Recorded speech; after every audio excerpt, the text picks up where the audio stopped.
What's up, guys? Tomahawk here, and welcome back to another episode of the Minecraft Survival Games. Today, we are playing on Tauren SG-1, one of my favorite maps. I'm so excited. I'm actually really surprised that everyone voted for this map, and I'll tell you the reason why. I'm so happy that this map is, like, chosen, because if you go right at the beginning of the game, you spam your W, your sprint button, and your space bar at the same time, you could go ahead and just get tons of stuff from the cornucopias, because for some reason, no one likes to get the under chests. Like, you look at that. Oh, I actually almost, never mind. I completely did that incorrectly because if you saw right when I jumped at the beginning, I kind of just did a little wimpy jump into the water, and I didn't land on the absolute corner edge, so I kind of didn't make it all the way to where I was supposed to.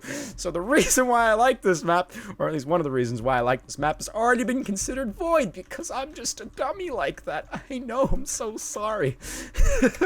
But anyway, guys, today I'm going to be telling probably the best story that I have in my collection of stories, and if you guys are long time watchers of me, you guys have actually already heard this story. I've actually divulged it in another SG episode, but I figure, you know, I have enough of a different audience now that many of you haven't even heard this story, and you guys haven't had to experience the greatness that is whenever I go to Mexico. For some reason, I don't know why, I have family in Mexico, and I visit there pretty much every summer, or at least I used to. Not so much anymore, mostly because I have to make videos for you guys, and it's a lot harder for me to be able to, you know, get away for a long enough period of time to, you know, be able to go to Mexico. But that's besides the point. I had always, for some reason, when I was a child, whenever I'd go to Mexico, I'd come back with a heck of a story to tell people. And this is the greatest story that I have ever told anyone ever. I know I'm setting the bar pretty high for myself right now because, you know, I've told some pretty whack stories on my channel, but trust me, this is the best story ever. All right, without further ado, let's go ahead and get into the setting of this story. So first off, this takes place in about 4th grade, I think is when it was. I was, you know, it was 4th grade, it was summer, and we had, oops, actually there's a person over here. It was the summer of when I was in 4th grade, or, you know, going into 4th grade. Actually, let me just go ahead and wreck you really quick. Oh, there we go. You are dead. Good thing I was underneath him, otherwise he would have been able to get me there because he had the better weapons, so that's actually really good. I was underneath him and I was able to get more hits. Whew, a little dangerous right there. Anyway, so we had decided that we were going to go to Mexico because we do that every year, and my dad had recently purchased a dune buggy, and if you guys don't know what a dune buggy is, it's basically an off-roading go-kart type thing that works in the sand. And since we lived in the middle of the desert, it would be probably like tons of fun. It'd be the equivalent of like an ATV, except, you know, more drifting and like sort of stuff. So we loaded it up in my aunt's white truck, and then we decided to head off towards Mexico. And once we got to the border, we tried to cross over, and usually back then, nobody really cared when you went across the border to Mexico. Like, you didn't really need like a passport, or like you didn't need your like birth certificate or any of that sort of stuff. You could just go in and then come back. It's only when you come back that it was an issue. So we went in, and we had this thing in the back, and then all of a sudden we get pulled off into like the second inspection area. Basically, what you do is you drive by, and either you would get a green light or you'd get a red light. Usually, when they stopped you for a red light, they just wanted to be like pretty much like mean people, and they wanted just to, you know, bother you. In this instance, it was because we had the dune buggy in the back. So they gave us the red light, and we pulled over to the side, and they said, okay, you're going to need to get this registered if you want to take it to Mexico. And we're like, what? We don't need to do that. We live in the middle of nowhere. Who cares? Where, you know, that sort of thing. About that sort of thing. Like, we didn't care at all. So what we decided to do is, instead of going to go for the registration, they gave us a little sign that said we had to go back to America. So we pulled around, went back through the border, and we sat there for a second, and we're like, what should we do? Should we go get this thing registered? We're like, nah, let's not go get it registered. So we went to this other border. It's called the Mesoatai border. I think that's the name of it. And for some reason, this border was like a little bit more lax than the one we usually go to. Plus, it was Sunday, so they don't really care so much too much about what you're doing on Sunday. Just because, like, just there, you know, it's the off day. You know, everyone's just super lazy and just wants to do whatever. So we go to the other border, and we go in perfectly fine, with no issues. It was perfectly fine. We just went in, and we went all the way back to Mexico. And, you know, nothing too crazy happened while we were there. I mean, like, what ended up happening was, actually, there is something crazy that happened. You know, we drove around in this dune buggy forever and ever, and there's 2 ways to get to the piece of land that we own. Actually, we own 2 pieces of land in Mexico. We own this piece of land. It's called La Zapata, which it's kind of like Zapata, which is kind of like a shoe, but I don't know what Zapata translated into English is.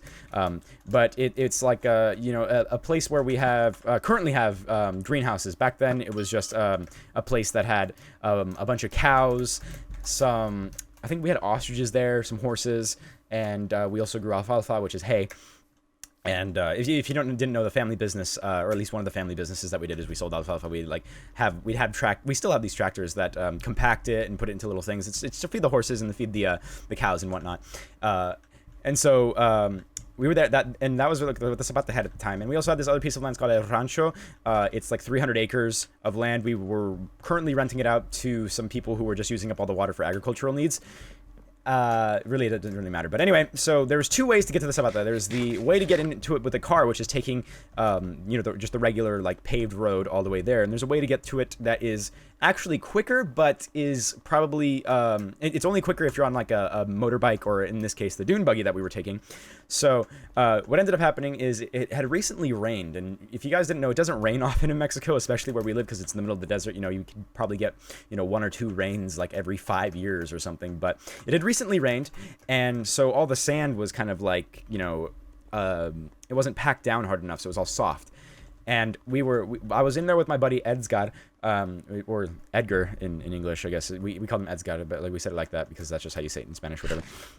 I was there with my buddy Edgar, and I was driving, and we're in the middle of the desert, halfway in between the house and the Zapata, taking the dirt road all by ourselves in the middle of nowhere, and we hit a soft spot of sand, and all of a sudden it goes whoosh. Ow! I just hit the microphone. That hurt a lot. Ow! You probably heard that. My fingers are in much pain. Ow! Ow! Ow! Ow! Okay, that hurt. Ow! Okay, and then I get pulled off into the sand and just go whoosh, off to the side, really, really fast, and instantly, boom! Right into a huge old cactus. I swear to you, just right into a boom cactus. And so we spent the next 15 minutes trying to get the dune buggy out, which we finally did. And from that point, we were trying to drive it back or all the way to Zapata, because that's where my dad was, and we had to tell him, we crashed into it. I think we popped the tires by running into the cactus. Oh, well, like, I'm not 100% sure. The tires did end up popping, but, like, we attributed it to probably running into the cactus, but we're not 100% sure it was into the cactus, because, sometimes people just litter on the side of the street, and there could be, like, glass and stuff that we ran over. Point is, wait, I almost made a second one of those. Oof, that was bad. I was coming here to make arrows. But anyway, we got out, and then for some reason, when we were driving all the way there, if you put half gas, it would go full speed, and if you put full speed, it would go half speed. It was really weird. I don't know why it did that, but that's the way it worked, and we kind of had to find the sweet spot to try to go as fast as we could, because, it didn't go that fast. It maybe went like a good 25, 30 miles an hour. It's not that fast.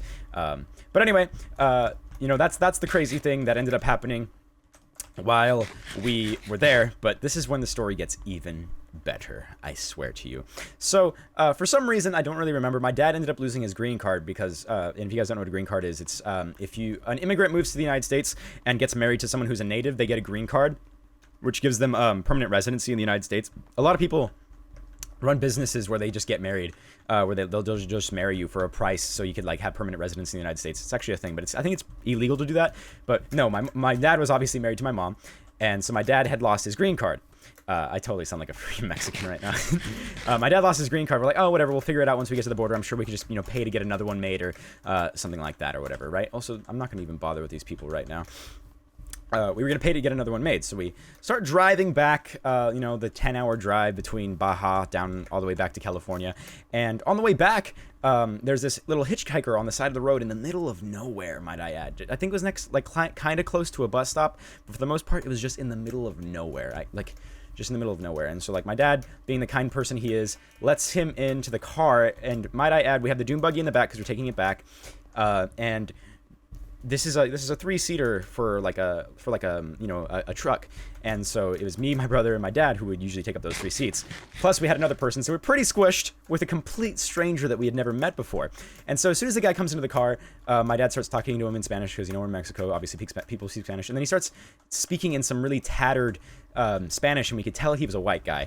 And so my dad's like, you speak English? He's like, yeah, I do speak English. And then this guy tells us his entire life story about how he's a world traveler who he borrowed, I think, like, he basically, took out a huge loan that he was going to pay back, but instead he used it to travel the world. He took out a $20,000 loan, and he was going to use it to travel the world because he realized that life was so short, and he was like, he wanted to experience the world before everything had come to an end. He was just really like inspirational guy. And my dad ended up telling me, oh, like, I'm a professional boxer, you know, I'm fighting this place very soon, blah blah blah blah. And we have like this entire story. And this, like, I admire this man because he was like ballsy enough to just go ahead and explore the entire world just randomly on a whim. And point is, like, we ended up, we drive him down for like about an hour, and then we leave him where his like next bus stop is gonna be. And he says, like, you know, he'll come to my dad's next fight, whatever. And like we ended up meeting this world traveler guy, which is crazy.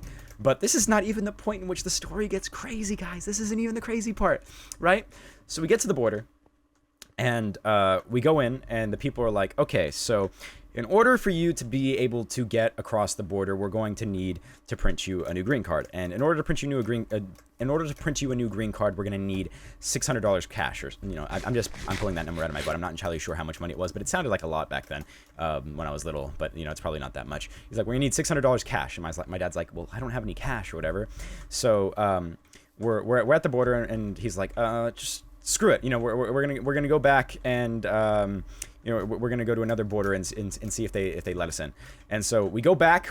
You know, they give us a little stamp, and we go back through Mexico, and we try to come back to the side, and all of a sudden we get the red light. You know, because we had the dune buggy in the back of the car. My dad's like, crap. You know, so they gave us the red light. They're like, okay, we're gonna need to send you back to America because you don't have registration on this dune buggy. And at that point is when I realized something.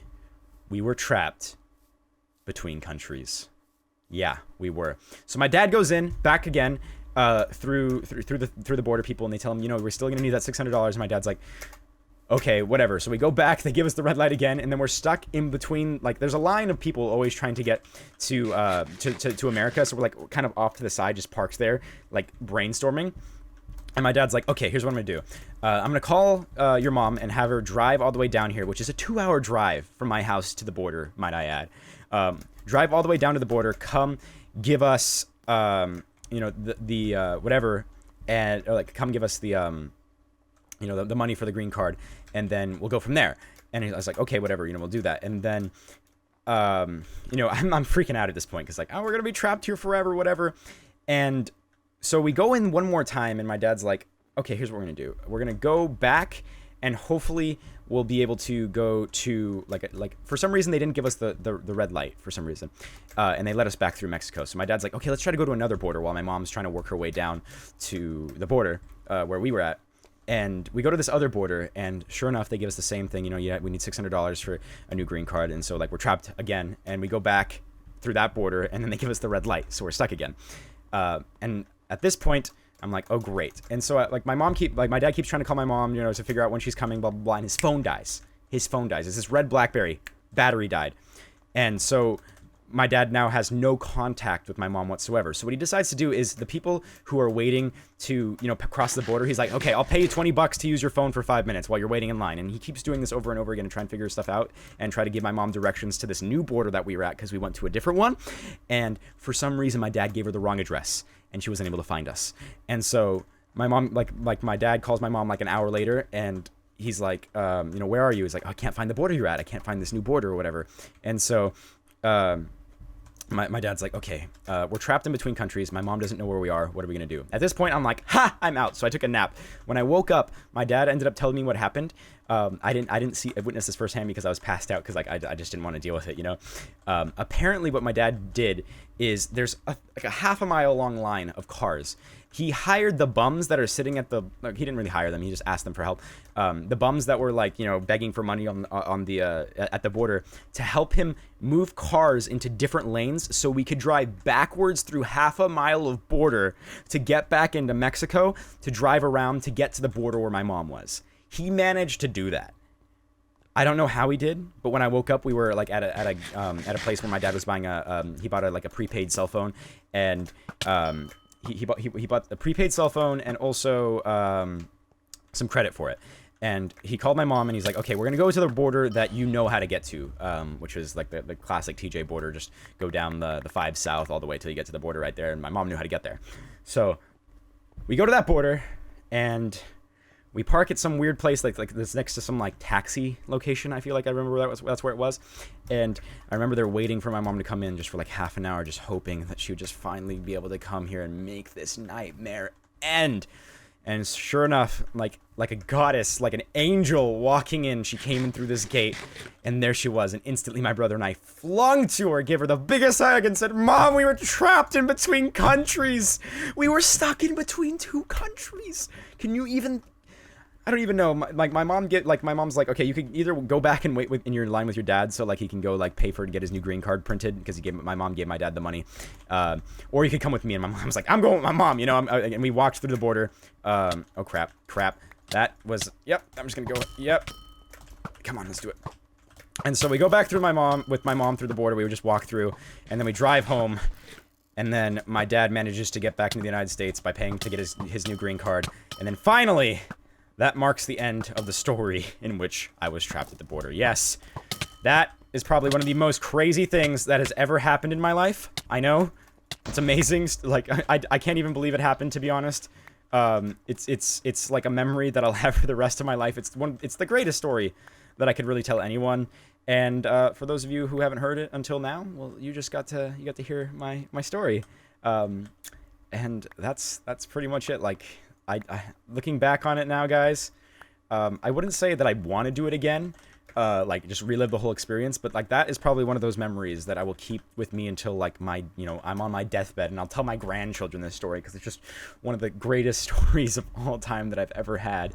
And you know, it's a story of ingenuity, it's a story of sadness, it's a story of just crazy people on the side of the road. I don't even know. My dad was a crazy guy. He was probably one of the, he's one of the best people I ever knew. I have mad respect for him, and just the fact that we were able to emerge from that just shows that, like, whatever situation you may be in, no matter how desperate everything looks, there's still an outcome that will probably make everything okay.